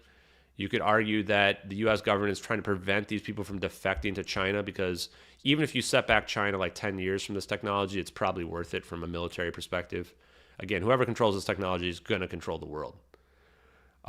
You could argue that they are preventing the loss of intellectual property that they need related to technology and advancing it. You could argue as well that, and I think this is a fringe scenario, a fringe case, but if this plane is doomed, maybe you're testing it out. It's kind of dark to assume, but maybe you're testing it out because the plane is doomed, and that you want to see what the effects are on the people. Now, another scenario that's been brought forth as well is, what if there's just one person on this plane that's a VIP, that's super connected, and they just call in their rescue me button, and they say, hey guys, you got to deploy the advanced orbs to save me, right? So I think we don't know. Again, I'm not a psychic. I don't like to tell people what to think. I don't like to tell people that I know it all. I just have dug a lot into the evidence around this case. Now, one other thing I want to mention too is, why do I think this is our technology versus non-human intelligence? And I'm fine. In my opinion, I'm just going to go ahead. I've done a lot of podcasts. Some people think, no, I think this is definitely non-human intelligence. Other people say, yep, makes sense. It's reverse engineered. It's Lockheed Martin. and yes, just real quick, I am not suicidal. I think it's very important that we say that a lot. Now, the first thing is that I don't care which it is. And the reason is I think one leads to the other no matter which way you go with it. If this is non-human intelligence, that leads to reverse engineered technology. If this is reverse engineered technology, then that's going to be coming from some non-human intelligence, most likely, right? Either something that came before us that we've dug up or something that's visiting us. My personal opinion is I don't really care. Either way, beings visiting us is not going to impact my day-to-day life. I think that, and this is very important to state as well, is that what really matters is the time we have on this planet, irrespective of any advanced technology or beings that are out here are visiting us. There is no reason to do such an extensive cover-up for just an anomalous event. Like, this is a UFO event. I don't think they go to this level of degree of cover-up. I mean, this would be multiple countries have to be in on this line about it. Definitely Malaysia, definitely the United States. Probably countries like India are also involved in the cover-up. And China may even know what happened to this. And this might be part of the reason why U.S.-China relations broke down, is that China may even found out. One side thing that I want to bring up as well is that China hacked the Malaysian government on March 9th, 2014, the day after the plane went missing. You know what they stole? They stole the crisis meeting minute notes of MH370 as well as classified information related to MH370. I would ask you guys, what could be classified about this plane the next day? Like, the only thing I can think of would be the communications that they didn't mention. Now, the assets filming this are U.S. military, so this implicates the U.S. government directly. They either got extremely lucky when filming this, if this was actually non-human intelligence, or this is an operation. And the reason for that is that they're filming before the orbs even show up. You know, they're actually already filming the plane, and then the orbs show up. The orbs are moving at Mach 3 speeds, So there's no chance that this plane is outrunning these orbs. I thought initially, well, maybe this orb event caused the plane to go dark, but it didn't make any sense because these orbs have no problem catching up to the plane. So most likely they were deployed right there, right before we see them in the videos. The pattern we see is explained by a computer program running around the plane, so we don't need non-human intelligence to explain any aspect of these videos. Doesn't mean it's ruled out, we don't necessarily need it to explain them. The fire event, as I mentioned, is indicating a rescue motive. In my opinion, we cannot attribute human motivations to a non-human intelligence. I think that there is non-human intelligence out there visiting us. They're probably going to treat us the same way we treat an ant on the ground, right? They don't care about us. I don't personally think that there's a lot of reason for them to be benevolent, but they might be. I just think they'd be most likely indifferent. And then I think lastly, the most important part is science can actually explain everything we see in these videos. Now, yes, it's very advanced science, and the parts that are not available to the public especially are the mass reduction. What I've been told by people that have reached out to me is that is being withheld for national defense purposes. Because again, the idea that you can reduce the mass of an object is now going to allow us to ignore gravity, and it really enables everything about what we see here. It enables the macroscopic quantum coherence, the macroscopic phase conjugation, which is essentially teleportation, the superluminal speeds. This is all related to mass reduction. And if those papers are being withheld from us, that's what's keeping us in the dark. That's what's keeping us back. Now, just lastly, to go into my own little soapbox, I think this technology, the reason why it needs to be disclosed is that this can change the world for probably billions of people on the planet, people that have nothing. We should have essentially free energy that's out there. We don't need to be relying on fossil fuels whatsoever. There shouldn't even be people that are homeless on the streets. If we have a situation of free energy, you can get rid of, we can have abundance, right? We don't need scarcity anymore. And just my own personal investment is that I care a lot about homeless people in general, and I think that being on the streets impacts people's mental well-being. So I think that it's a crime to be able to hide this technology. The other side of it is that if this can lead to doomsday weapons, which I absolutely think it can, then this technology can only be disclosed in a safe manner. In fact, I'm so confident and scared that this can lead to doomsday weapons that I would not even be disclosing this or doing this presentation if that wasn't MH370 on those videos. Because that's MH370 on those videos, those families deserve the truth. The pilots' families deserve the truth. They were vilified when potentially they were actually heroes trying to save the plane.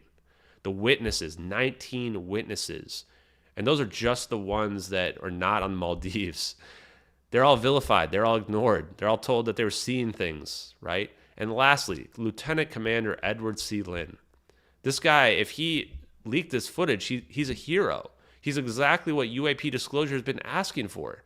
They've been begging for somebody to risk their security clearance, risk their NDA, to come out and show us actual high-quality military footage that couldn't be denied, not just lights moving around in the sky, where people say, oh, it's Chinese lanterns, right? But actual footage that is of the highest quality cameras of the time that's out there. And we did this guy a huge injustice. We ignored the videos for 9 years. We made him go to prison for 6 years and come out. All these people deserve vindication, as does the whole entire world. So, at this point, I think I'm ready to go ahead and open it up. People may say, last thing I guess I'll just get into real quick is, where did the plane go? Right, Ashton, everybody asked me this. Where did the plane go? What happened to the passengers? Based on our flight path, we think that the most likely scenario, looking at the rubber band scenario, right, and it actually looks like in the video that maybe the plane is getting sucked backwards, that if this plane is going east in the video and it's getting sucked backwards, then perhaps it's showing up somewhere in the Maldives. And the reason, again, for this is the B777 fire suppression device that washes up in the Maldives, and the sighting in the Maldives that is, again, more witnesses that were ignored and discredited, where these are just islanders who rarely see passenger planes, and they're seeing a passenger plane flying low, headed to Diego Garcia Military Base, which is just south of the Maldives. Diego Garcia Military Base is where all the conspiracy theories said this plane went. There's even a picture supposedly posted by Philip Wood, the American IBM passenger, who posted a picture on 4chan website, just a black picture, but along with it was text that said, I'm being held prisoner against my will. I feel like I've been drugged and I can't think clearly. People looked at the EXIF data on that picture, and the coordinates indicate that it was Diego Garcia. military. This is about a week after the plane went missing as well. Diego Garcia military base, in my opinion, from what I've been told, is the next Area 51. In fact, it's supposedly Area 51 on steroids. It's a perfect spot, middle of nowhere in the Indian Ocean. And so, if there's testing of this type of stuff going on, probably happening there. There's a bunch of contracts for dredging that's going on at this place. And yet, if you look at Google Earth Pro, there's nothing that changes on the surface of this base for like 20 years. So potentially they're building stuff underground there. If you also look at the pictures before 2014 and then after 2014, the pictures before 2014, the runways are filled with giant planes. After 2014, nothing. Maybe one plane. This would indicate there's probably some kind of elevator, underground hangar of some sort where they can hide planes as well. Perfect place to hide the planes. Now, what do you do with the passengers? First of all, I want to say that the families of the victims never believed the official story. You have a lot of these passengers like the girlfriend Sarah of Philip Wood, who was going on CNN like over a month later, going, the official narrative is a lie. Like, it's actually unbelievable when you go back and watch it in hindsight, knowing all that information about the case. The families were most likely forced into settlements where they were forced into silence. No family member, not a single one, has reached out to me to tell me to stop looking into this. Not one. Not one's reached out to me at all, in fact. This should have been tried in the United States if these videos are real. It implicates the U.S. government in the disappearance of the plane.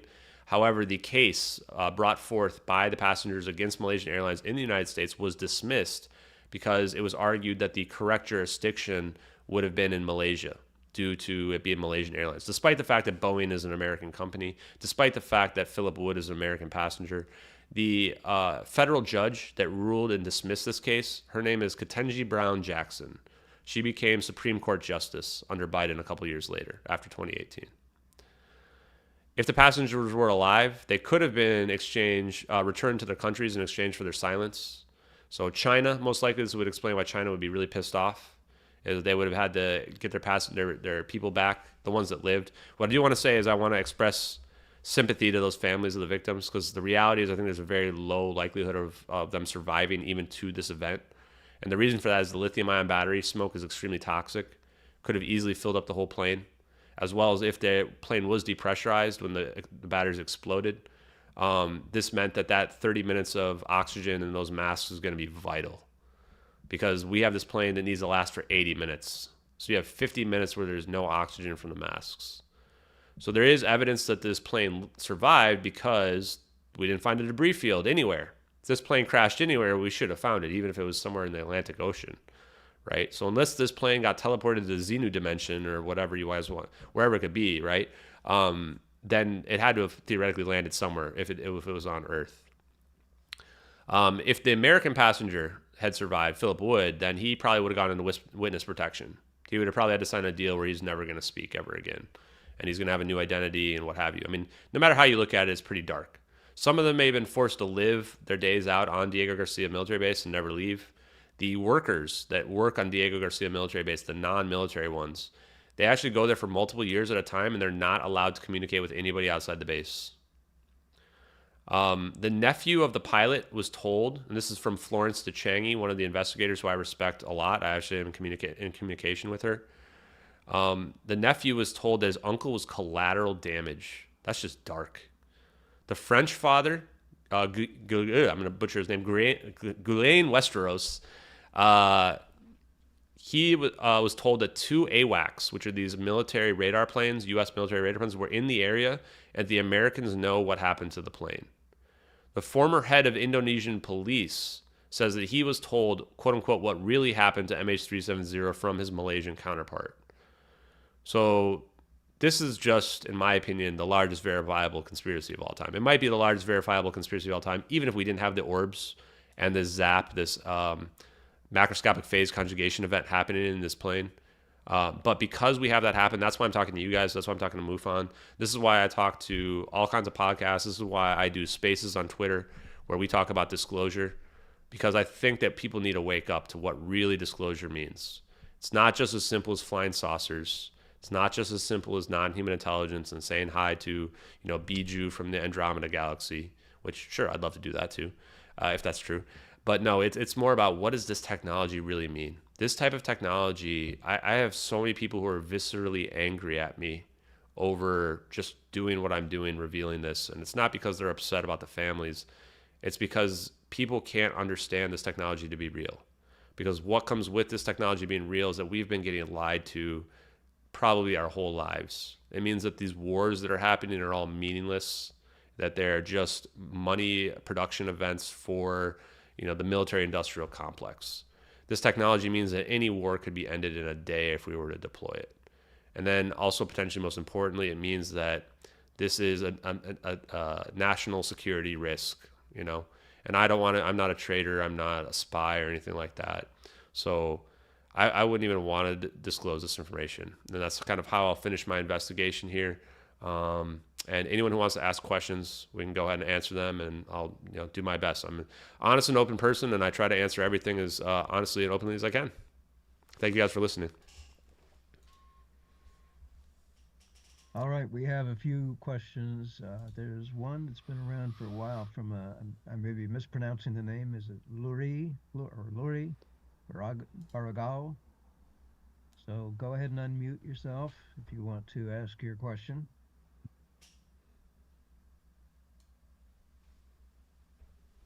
Hello? Can you hear me? Yes. Just checking. Sorry, I'm not sure I had a question. You didn't really pronounce my name well, but that's okay. Don't worry about it. I didn't really have a question, honestly. You can just pass it along, so thank you. All right, there was somebody named Jimmy who may have had a question. I'm not sure. The hand was raised, but maybe it was more to make a comment. I'm not sure. Let's put it this way. If anybody has a question, go ahead and ask it. This is Gary Spake.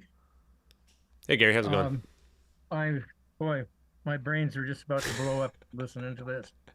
A lot of stuff kind of rings true, though. I had a question. I just seem to remember that in the early part of this, where they were thinking the pilot might have caused the crash or something, that he was doing like flight simulations at home, testing in the area, running these scenarios to go these places that were actually where the plane ended up going. What do you think about that? Yeah, so I'm trying to pull up my evidence. Did I just close it? I think I closed it. Okay, well, I'll just do this based on memory then instead. So the simulator data actually matches MH370, which went from Kuala Lumpur to Jeddah. He was actually scheduled to fly that route February 4th, 2014. The data points and times from the data points they claim were this route was February 3rd, 2014. So what really happened here was they manipulated the public into thinking that the route from Jeddah, which isn't even a direct match to this route that we see from our flight path, was some sort of suicide route attempt. They also then try to connect disparate individual flight points, which is our South Indian Ocean point that they claim they found. They said there was actually 2 points that they found there. And that's how they came up with this narrative of, he practiced this flight path. The reality is that this guy was a 30-year flight veteran with 18,000 flight hours. Every single person stuck up for him, including the wife. All the officials have stuck up for him, and all his coworkers as well. So there was a big vilification campaign in the media to present false information about him. They also claimed that he was part of a political party that was, they claimed that he was a terrorist because he was part of this political party. I mean, that's just racism, frankly. So the reality is there actually is no evidence whatsoever of this being a kind of suicidal intent. He had a very large custom simulator at home as well because he just loved flying, and a lot of people who are pilots actually have that as well. In order to turn off all the electronic devices that were turned off, you would actually it would take more than one person as well. Captain Bellany actually argued that in order to turn them off in 64 seconds, there's like 4 APUs or power sources, I think, they would have had them disabled all at the same time. So it's not consistent at all with one person being able to turn all this stuff off, but it is a lot more consistent with a lithium-ion battery fire exploding and taking out the main electrical computers or main engineering computers. All right, that makes a lot of sense. Have you ever talked with Nassim Haramein? No, He's I have not. Who's that? a physicist. He's kind of worked on the stuff that you're kind of talking about there. So I just wonder that'd be Oh, a guy for you to meet, Nassim Haramein. I'm gonna write that down. Yeah, I'm always down to talk to more people. What I will say is that I started my own podcast up. And this is because about, I want to say a little over a month ago, someone said, hey, you should reach out to Salvatore Pais. He's got these patents that are out there. They call them the UFO patents. I don't think that does them a lot of justice. And I had reached out to various physicists and what have you. A couple of physicists came into my replies and then my DMs. A guy named Roy D. Herbert, who he's been kind of tutoring me on the science. I have not a PhD on engineering or physics or any of this stuff. But so I ended up emailing Salvatore Pais. And the very next day he replied back and said, send me a Zoom link. I want to do an interview. And I was like, okay, well, I guess I'm a podcaster now. And that's when I started my own podcast called Hard Truths. So the first one was with Salvatore Pais. And then, he talks a lot about not giving this information away to our enemies. And he goes into a lot of detail. He's very, very well educated when it comes to physics and knows all of the science and can name drop pretty much anyone and anyone's scientific theories. The second one I did was with Bob Grenier, who I've mentioned as well, who in my mind has kind of figured out how this science works. He doesn't have an NDA. He's an experimental engineer and I guess you could call him a physicist as well. And then he's been looking at these low-powered nuclear reactions. That's where we're able to figure out toroids. It seems like the shape of a toroid, which is a donut, or fractal toroids, which is a donut inside of a donut, essentially, can kind of harness and focus the electromagnetic fields into a single point, where then they can continue to build up and build up and build up. And this is how you can create what we think is how the orbs are actually able to create this energy level that's so strong that it can essentially rip the fabric of space-time under the right conditions. He was even able to point me in the direction of a Lockheed Martin patent for coherent matter wave beam, which if you look at it, basically what it's talking about is creating a coherent matter wave which can induce superconductivity, potentially room temperature superconductivity, which is what we need, because room temperature superconductivity in general, is when the electrons can flow freely with no resistance whatsoever. And when you have this is where these electrons can break free from their equilibrium states. They begin to self-organize, and this is what allows these macroscale objects, solid-state objects, to achieve the properties of quantum. The third Hard Truths podcast I did was with a guy named Dave Rossi. He is a 25-year-old. It's actually, most of the replies in the comments could not believe that this guy's 25 years old. Self-taught engineering, DoD contractor, and he basically explained pretty much everything that he could. He has like the least restrictive NDA that you can potentially have. He's the one who told me about the idea that there might be a fourth orb, which Salvatore Pais ended up agreeing with as well, because I'm now good friends with both of them. And the idea that there would be this quantum entanglement effect.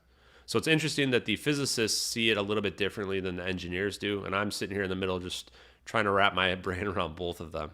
And then the fourth and the final one that I've done, Hard Truths podcast I've done so far, although I'm planning to do more, it was with actually Dave Rossi and Salvatore Pais at the same time. If you guys want to check those out, if you're interested in the science like I am and trying to explain the science we see, you guys can check out my YouTube channel at JustXAshton. I have all of those videos. I think a couple of them you have to look at the live versions of, and then a couple of them I've uploaded. I've just been really busy, but those are really interesting if you want to learn about the science of what UFOs, how they might work, how these orbs might work, the idea of how teleportation would work. And I'll let other people jump in here in a second, but one last thing I want to say too is that if you're the type of person that believes that there might be non-human intelligence visiting us, that I think it's very important to keep in mind that how are they getting here? I was on a space actually where I was a speaker on X with actually Dr. Stephen Greer. And in that space, I clipped part of it because in it, he says the speed of light is too slow. If Ambassador Bijou from the Andromeda galaxy is going to get here, it's, I think, thousands of light years away, maybe even millions of light years away. That is going to take way too long to get here. You need a way to travel faster than the speed of light. And if so, what we're talking about faster than the speed of light, I'm going to call it superluminal speeds because I think that it's very important in this area to use scientific terminology, but it's really just teleportation, essentially. and it's taking quantum teleportation and scaling it up to the macro scale level. So that's just something that I would urge people who believe in, the non-human intelligence visitation theories that really have to explain, how are they getting here? Because I think that disclosure is a lot more than just about being non-human intelligence. Is about what is the technology? How does technology work, and what does it mean? Let's take some more questions. Can you use that YouTube link again? Yeah, at JustX Ashton. I'll put it in the chat. I'll even try to pull it up for you guys. Thanks. That's all I got. Yeah, no problem.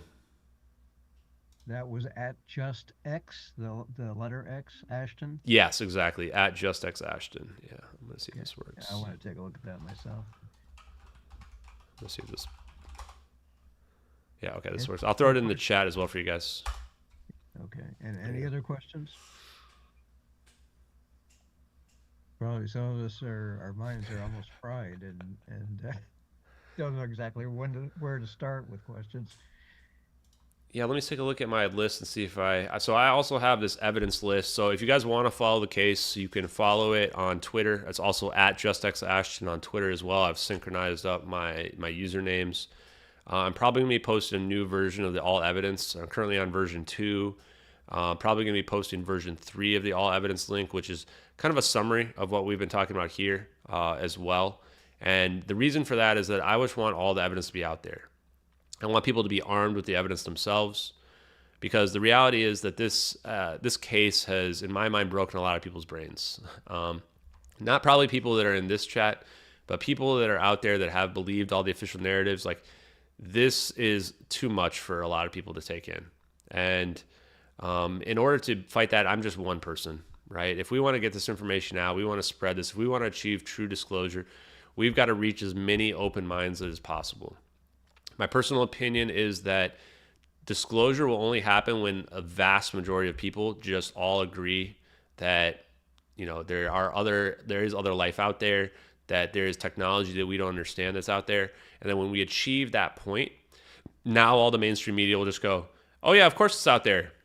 And then what'll happen is the people that don't believe will just go, oh yeah, I always believed it all along, right? And I think that's really how it works in real world. It's kind of sad state of affairs, but I think that's what it'll take. And then this may be a controversial statement as well, but I think that when it comes to UAP disclosure, we need to move away from doing congressional hearings that are about, alien bodies and stuff like that. It's just too much for a lot of people. Like my parents, for example, if I bring it up with them, they go, well, what do I care if there's aliens videos? How does that impact my day-to-day life, right? But if you approach it from the technology perspective, from the conspiracy perspective, that there are third-party companies, and I'm just going to name them, Lockheed Martin, Northrop Grumman, Boeing, Bigelow Aerospace, there's several others as well. If these people are hiding technology from us, that to me is a crime against humanity. And that's the type of thing we can investigate. It's verifiable information. And if we find out they have that and they're holding that back, that's the type of thing that can lead to the rest of that disclosure that we want, right? That yes, there's also now beings visiting us. Because once you have teleportation technology, now people are going to go, oh yeah, okay, of course there's probably beings visiting us. You can literally just teleport here from Alpha Centauri, and it doesn't take 4 years to travel, right? Hey, Eric, Tim's got his hand up. Yep. I know. I was going to call on him, Gary, but then you broke in. Okay, Tim. Sorry. I don't know which screen you're seeing. Good evening. Regarding your comment of how are the ETs getting here, I think that's there are a couple or three ways, probably. Teleportation certainly is one. Their own craft, whatever they may be, is number 2. You may be surprised, but number 3 is they are born here. In other words, they get born to some couple here on the planet. Yeah. Arguably from, well, I won't say my experience, but just from what I have seen, that third way, being born here, they have to give up a certain number of their innate abilities, that are obviously superior to ours. But some of them they must suppress or give up in order to be born here, because otherwise they would, rise to power and rule the planet or destroy it. So, but yeah, I see 3 basic ways where they're coming to our civilization. Yeah, and I think one as well is that, like, what if, we are just hybrids, or maybe they're our cousins? And here's another thought too, is that what if they were here before us, right? And we dug up some craft, right? I mean, that's also possible. What if they're living beside us? I'm actually a proponent myself of the ultra-terrestrial hypothesis. Like, we don't really know much about the ocean at all. And in fact, when this case happened, this was one of the first times we started to map the bottom of the ocean. The ocean's really deep as well. So, it's almost a lot of these sightings in ufology seem to happen over the water. They seem to be related to the Navy. So you could almost argue that, what if there is another civilization just living right beside us this whole time, and that we either evolved from them or were their cousins or what have you. The rabbit hole goes really deep, and I've been trying my best not to fall into it. But thank you, Tim. I appreciate your insights. It's interesting how things tie together.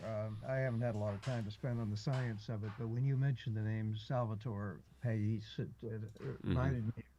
I learned about his patents. I haven't read them yet, but I learned about them years ago, and it was in connection with another scientist who is now deceased, but who was working in Lockheed and actually demonstrated some of this so-called anti-gravity technology. So it's pretty fascinating how things kind of click together sometimes when you hear them coming from different directions. Same people, and it's definitely worth spending some time looking into their science. Yeah, a couple comments on that too is that, I think the reason why we can't pass an audit, right, is this type of technology, black budget programs. I see people in the chat mentioning it as well. Like, I think they say something like 40 to 60% of the money can't be accounted for.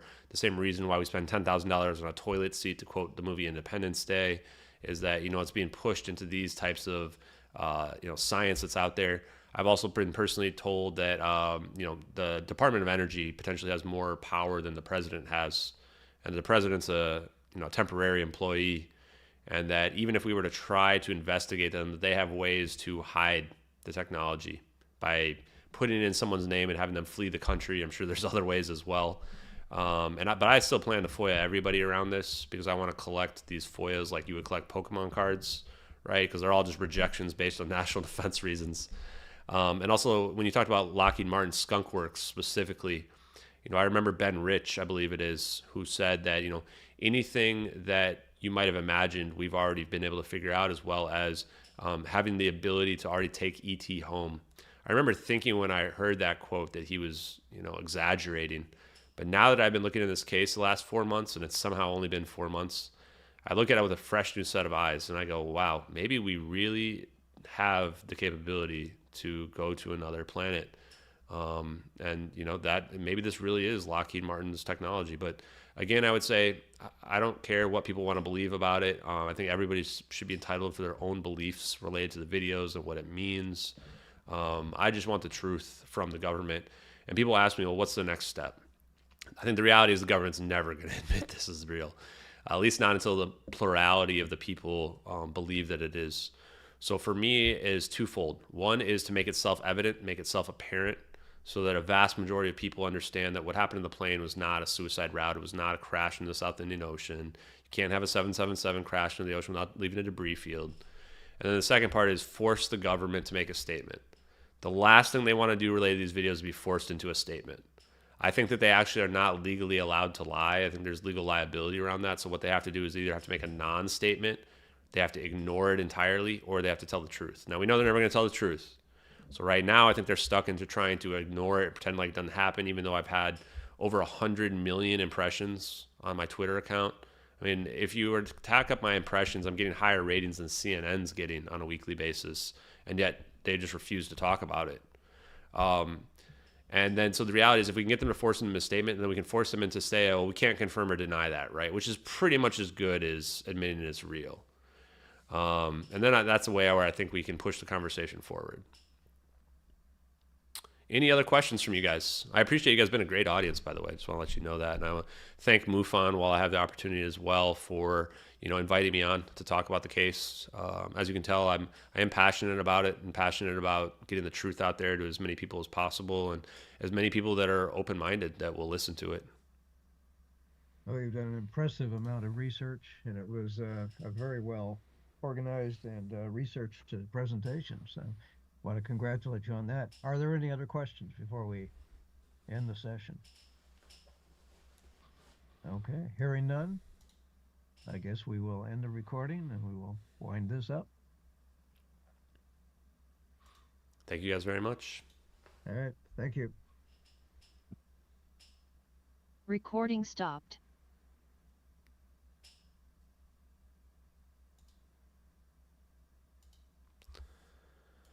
Okay, chat. So I'm going to be deleting this stream because I don't want to infringe on their copyrights on this. But wow, 360 people were watching this.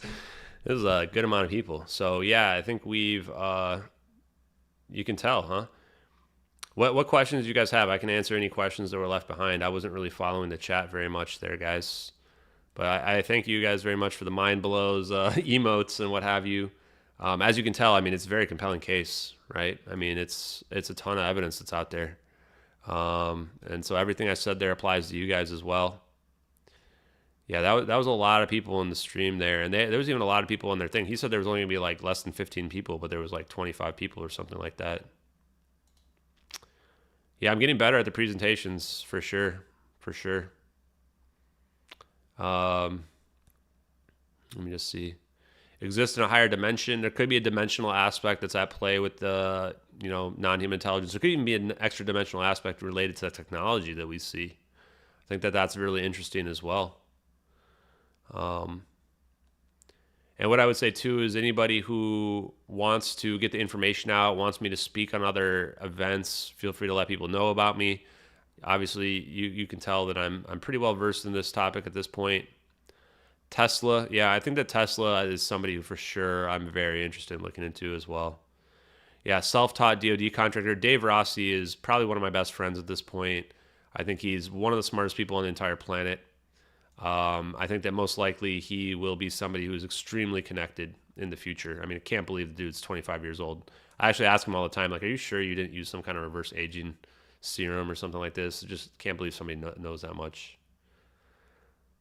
I don't know. Gem Apt, I'm not sure about the octopus situation. Let's see, what other questions? Anything? Okay. I think they were a really good audience, though, as well. That was great. You guys are giving him crap over his profile pic.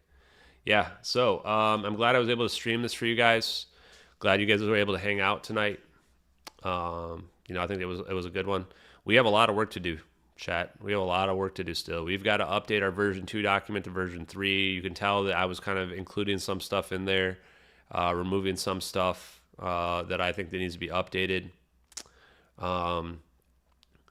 We need to do a new version of All Works. I probably have another like 50 posts that we have to update into our All Works document. We also need to finally finish off. Yeah, I think that was Jimmy. I don't know who that was actually in there. We also need to finish off our podcast list. A lot of people have asked me about the podcast list. As you can tell here, we've got a lot to go. There's been at least another 10 podcasts on top of this here, maybe more. So evidence is really strong. And we're going to keep going. If people don't want to believe, if people want to believe that the videos have been debunked from some cloud pictures, I mean, go nuts. As you guys can tell, there's way too many questions still to let this go.